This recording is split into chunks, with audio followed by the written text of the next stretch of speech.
Praise the Lord, praise the Lord. सभी को जय मसीह की, हालेलुया। मेरा जिद एक बार फिर आपके सम्मुख आया हूँ और परमेश्वर ने जो बताया है वो बताना मुझे ज़रूरी होता है। और बहुत दिनों से, मतलब 3-4 दिनों से बार बार प्रभु मुझे एक चीज़ दिखा रहा है, क्योंकि जो प्रभु का दास होता है परमेश्वर उस पर अपना आत्मा डलता है और वो कुछ बातें उसे बताता है ना। और बहुत ज़रूरी है उसको सुनना, सपने के द्वारा, वचन के द्वारा जो प्रभु ने बताया है। और उसके लिए डरना नहीं है, आपको सिर्फ प्रार्थना करनी है। और कौन सी प्रार्थना करनी है प्रभु बताए वो मैं बताऊंगा। दया की, क्षमा की प्रार्थना करनी है, ठीक है। और दूसरा जो आज प्रभु मुझे बता रहा है सपने में, मेरे पे उसने प्रयोग करा है। प्रभु अपने दासों का प्रयोग करता है ना। उसे बीमार भी डाल देता है, उसे टालना भी देता है, उसे सजा भी देता है। पहले वो मुझसे स्टार्ट करेगा तभी तो मैं आपको बताऊंगा, वो मुझे दर्द देगा तभी तो कहूँगा, है ना। तो यानी कि प्रभु मुझसे बातें करके तो मुझे दिखाया, उसने क्या दिखाया मेरे लिए मैं आपको बता रहा हूँ। और ये मेरे लिए नहीं, ये परमेश्वर भविष्यवाणी करवाई है, हालेलुया।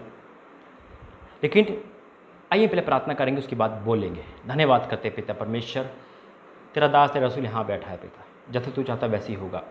और जब भी तूने कुछ कहा है वो पूरा हुआ है। लेकिन मैं विनती करता हूँ पिता कि इस भविष्यवाणी को आप बदल देना पिता। इन सब की प्रार्थना के द्वारा दया करना, रहम करना अपने बच्चों पर, अपने दास दासी पर, अपने दासों के परिवार पर, हाँ और आमीन के साथ। पिता इस वचन के द्वारा मुझे हिम्मत दे कि मैं बोल सकूं पिता, तेरे वर्ड को बोल सकूं। प्रभु यीशु मसीह अपने हॉली स्पिरिट के द्वारा मेरे अगुवाई करे। और जितने सुनने वाले पिता, हम सब बुरे बुरे मार्ग से फिरे, प्रार्थना करें ताकि विपत्ति हम पे ना आए। प्रभु यीशु मसीह के नाम से मांगते हैं, आमीन। Praise the Lord. मेरा अजीजों, जो प्रभु ने मुझे दिखाया है 3-4 दिन से, पहला दिखाया मुझे चील, एक बाज टाइप, बाज होता है वो बैठा हुआ है और वो ने मेरे पे हमला करा, मेरे पीछे चिपक गया। फिर दिखाया कौवा मेरे पीछे पीठ पे आ गया और वो मुझे नोच रहे। सुनना क्या कर रहे हैं, वो मुझे नोच रहे दोनों। मैंने प्रार्थना करी और दुआ करके उसको हटा दिया, कुछ नहीं हुआ। पर वो धन्यवाद करता हूँ, हालेलुया।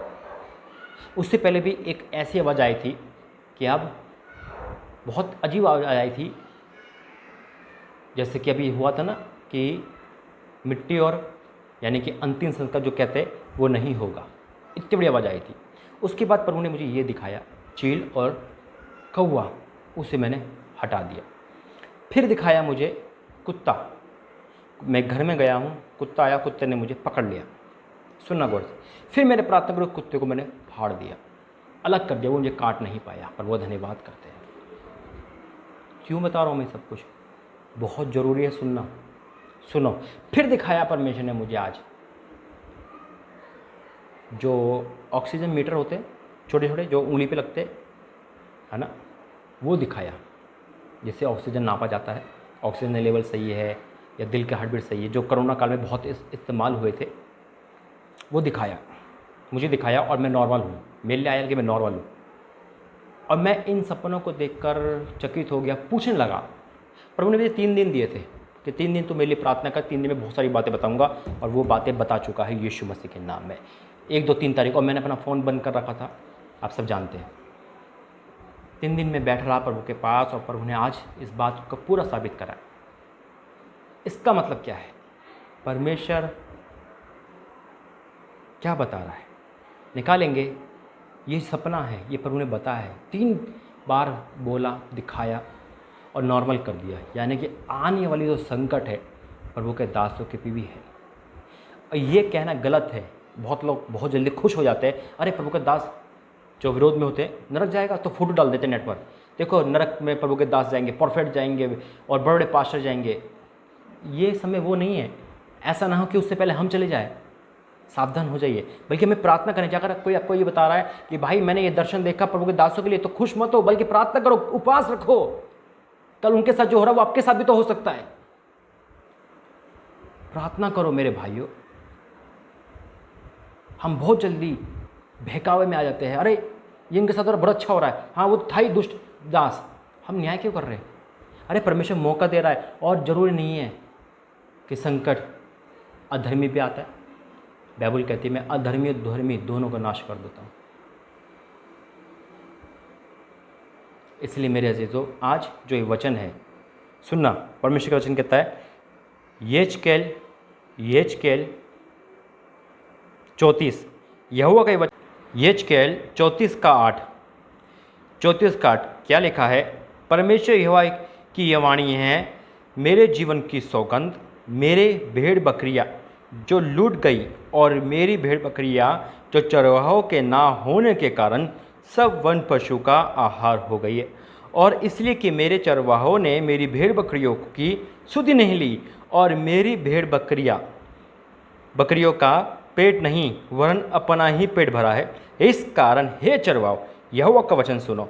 परमेश्वर यहाँ यूँ कहता, देखो मैं चरवाहों के विरुद्ध हूँ और मैं उनसे अपनी भेड़ बकरियाँ का लेखा लूँगा और उनको फिर उन्हें चराने ना दूंगा। वह फिर अपना पेट भरने ना पाएंगे। मैं अपनी भेड़ बकरियाँ उनके मुंह से छुड़ाऊंगा कि आगे को वह आहार ना हो। परमेश्वर वचन के द्वारा मेरे अजीज़ों हमसे बहुत कुछ बातें कर रहा हूँ। जो मैंने आपको सपने के बारे में बताया, बहुत बड़ा एक सपना है। सपने में प्रभु ने बहुत बड़ी बातें बताई है। ये संकट है आने वाले दिनों में, चाहे वो प्रभु का दास हो, चाहे वो विश्वासी हो, चाहे कोई भी हो, हम सबको मिलकर प्रार्थना करनी चाहिए। हालेलुया। और ये संकट तीसरी लहर का दृष्टांत हो सकता है। ये संकट तीसरी लहर आना तय है।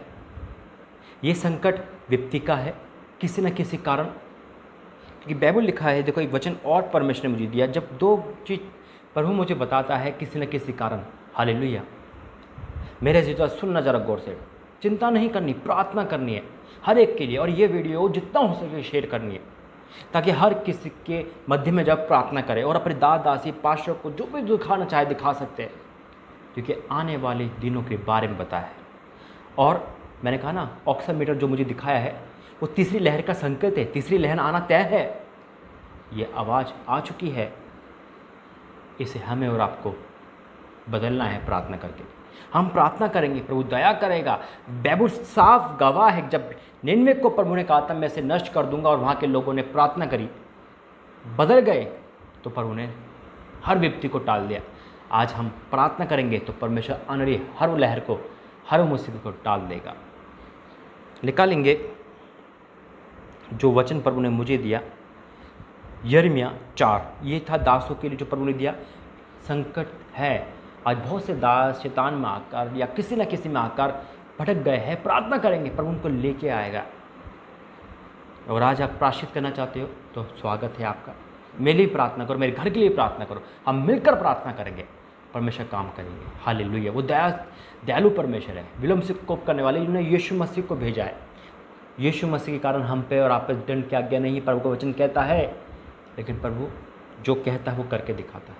इसलिए हम ये प्रार्थना करें कि परमेश्वर हम पे क्षमा करे और अपनी दंड की आज्ञा ना दे। हालेलुया। निकालेंगे यिर्मयाह 4 अध्याय का 13 से पढ़ूंगा। यिर्मयाह 4 का 13 क्या लिखा है? देखो वह बादलों के समान चढ़ाई करके आ रहा है, उसके रथ बवंडर के समान और उसके घोड़े उकाबों से भी अधिक वेग से चलते हैं। हम पर हाय, हम नष्ट हुए। हे यरूशलेम, अपना हृदय बुराई से धो कि तुम्हारा उद्धार हो। आज हमें धोना है अपना हृदय को, छोड़ना है वो सब पापों को। उद्धार हो जाए, तब तुम कब तक व्यर्थ कल्पना करते रहोगे? क्योंकि दान से शब्द सुनाई पड़ रहा है और एप्रैम के पहाड़ी देश से विपत्ति का समाचार आ रहा है। जाति जाति में सुना दो, यरूशलेम को भी इसका समाचार दो। आक्रमणी दूर के देश से आकर यहूदा के नगरों के विरुद्ध ललकार रहे। हालेलुया। सुनो जरा गौर से। वह खेत के रखवालों के समान उसको चारों ओर से घेर रहे हैं, क्योंकि उसने मुझसे बलवा किया है। यहोवा की यह वाणी है, ये तेरी चाल और तेरे कामों का ही फल है। ये तेरी दुष्टता है और अति दुखदाई है, इससे तेरा हृदय छिद जाएगा। ये प्रभु ने बोला है। हम अपनी अपनी बुराई, अपने अपने पापों से पछताव करें, जैसे निन्वे शहर ने करा, बचाया गया। फिर क्या लिखा है? प्रभु ने मुझे एक वचन और दिया, इसी का 23। मैंने पृथ्वी पर देखा है, वह सुनी और सुनसान पड़ी थी, और आकाश को और उसमें कोई ज्योति नहीं थी। मैंने पहाड़ों को देखा कि वे हिल रहे थे, और सब पहाड़ियों को कि वह डोल रही थी। फिर मैंने क्या देखा कि कोई मनुष्य भी ना था और सब पक्षी भी उड़ गए थे। फिर मैंने क्या देखता हूँ कि यहोवा के प्रताप और उस भड़के हुए प्रकोप के कारण उपजाऊ देश जंगल और उसके सारे नगर खंडर हो गए थे, क्योंकि यहोवा ने ये बताया है, सारा देश उजाड़ हो जाएगा तो भी मैं उनका अंत ना कर डालूंगा।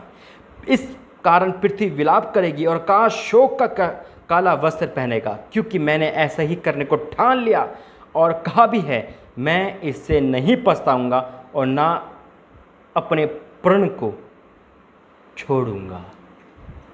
ये वचन जो परमेश्वर ने दिए, ये आने वाली विपत्तियों में, चाहे वो तीसरी लहर हो, चाहे वो भूकंप हो, चाहे वो कहीं आग लगाना हो, चाहे वो लड़ाई झगड़ा हो, चाहे वो कहीं कुछ हो, ये सब आप देखोगे। लेकिन जब हम प्रार्थना करेंगे, परमेश्वर संभव है कि प्रभु अपनी इच्छा बदल दे और हर दासी पे, हर इंसान पे रहम करे और आने वाली तीसरी लहर को रोक दे। तो आइए हम प्रार्थना करते हैं, धन्यवाद करते हैं स्वामी, धन्यवाद करते हैं राजाओं के राजा, प्रभु के प्रभु। सबसे पहले मैं अपने गुनाहों की, पापों की क्षमा मांगता हूँ पिता तू लेके आया है प्रभु जी, तेरा उद्धार है पिता। हाँ मेरे पिता परमेश्वर, पिता जाने में जो भी गलती क्षमा कर पिता।